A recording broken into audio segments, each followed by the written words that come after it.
Target. Target, yeah. A target is simply who you're aiming at. So who are the people in Wilmington, for example, that you want to connect with? Wilmington is not your target, okay? Wilmington is a city. It's a geographical descriptor, all right?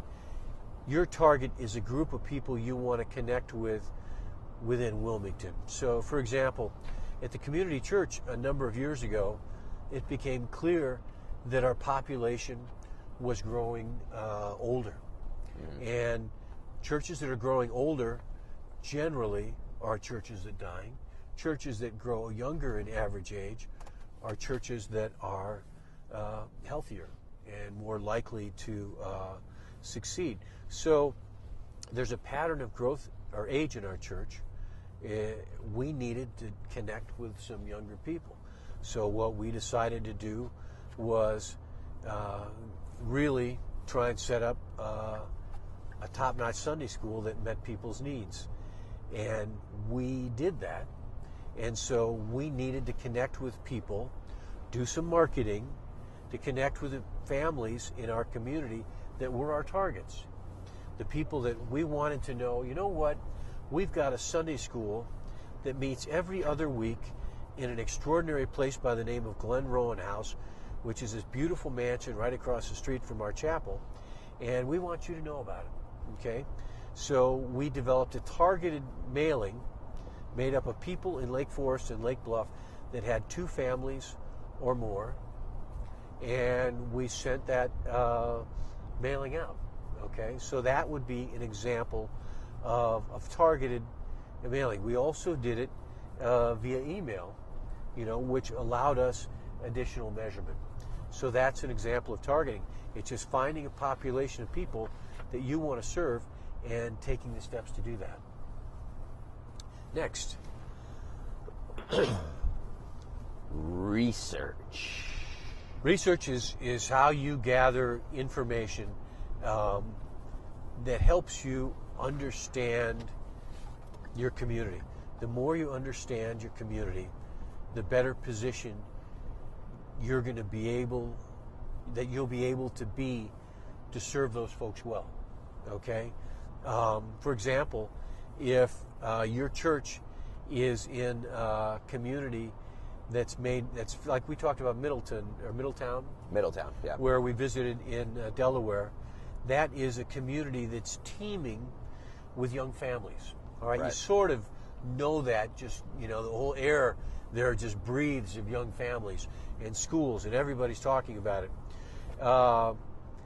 In some places, it's not so clear, and research helps you find out what is the nature of the community, what's the age range, how many kids per household, what's the median income, what's the further economic status, what's the education of those people.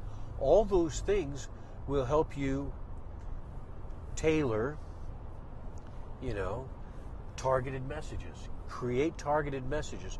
So, for example, Delaware is a state that's known for education, more PhDs per capita than anywhere in the country. I think having that highly educated population means that you're going to use good marketing, and you're going to send to that targeted population a different kind of message than you would to a more agricultural, rural community where the educational values and attainments are much lower. So you research the predominant culture, history, the demographics. That would be research? That's research. And demographics, which is the next one, I believe. There we go. Demographics are simply the statistical patterns that describes the community or an area that you're seeking to serve, okay? Demographics would be things like I listed: age, racial, ethnic composition, marital status, education, et cetera, et cetera. Those are demographics. And you can make decisions, for example, on demographic patterns. So you're looking for a place to start a new worshiping community. You can move into a community and say, boy, I'm going to start a new church here.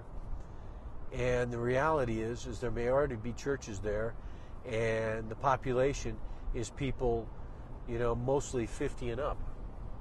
Well, you could start a church there, but the fact that it's a predominantly older church, that research is going to shape the kind of church that you're going to start or that's going to work there.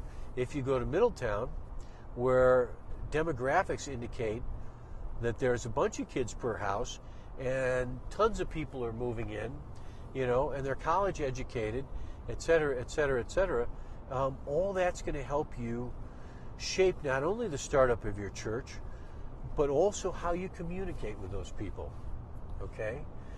If for example, in our demographic sort of research in Middletown, when we spoke with the Chamber of Commerce, a great educational system there is driving people to move there, right. Okay? So maybe that information informs how you connect with people, knowing what their values are, okay? So demographics is really the statistics, the patterns, statistical patterns that are important, that inform, your decisions on what direction you're going to go, but also on the kind of marketing that you do. I've lost count of numbers. Me too, but this next one is niche and not the philosopher. Nice. Dun-dun-dun. Niche and not the town in the south of France. A niche is simply a segment or small group in the marketplace that you serve. So, for example, for the community church, our niche is really progressive, open-minded Christians who respect and honor other faith traditions. That's the segment of the market, or the niche, or the créneau in French that you like to use. Créneau, how do you say? That we seek to serve. Okay, that's what a niche is.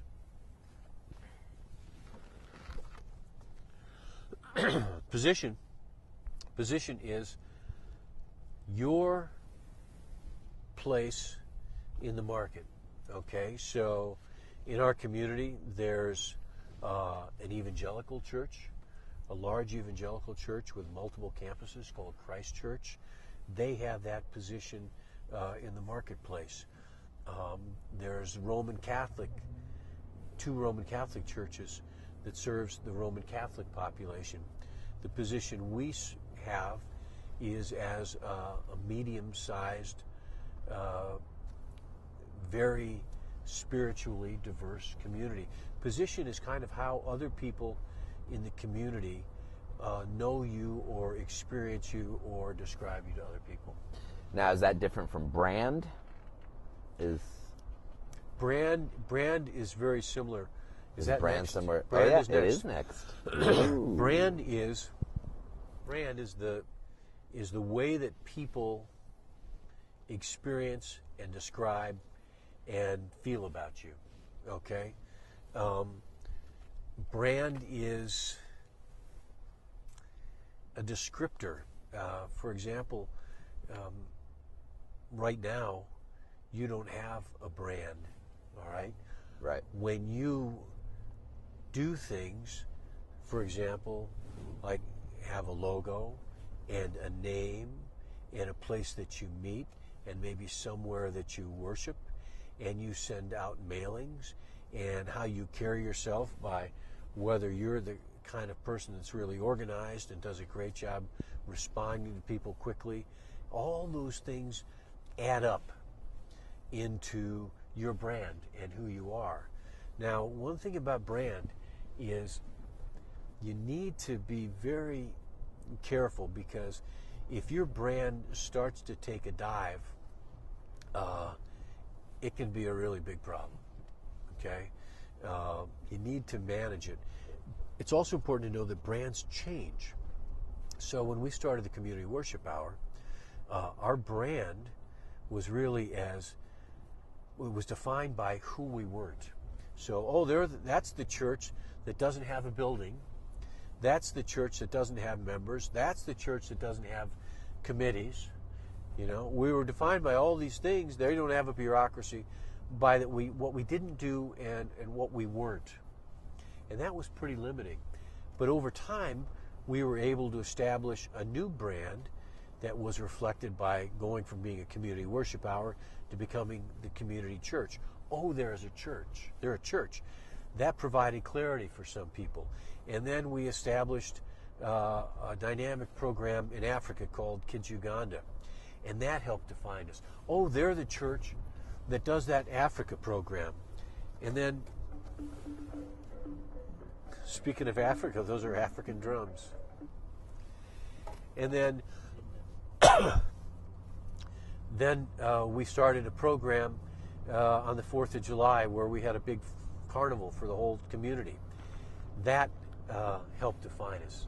And people start to see us now as, I think, an open-minded, fun, spirited family of faith, and that's kind of our brand. And it's supported by our name, community. It's supported by our logo. It's supported by our participation in all different kinds of community events.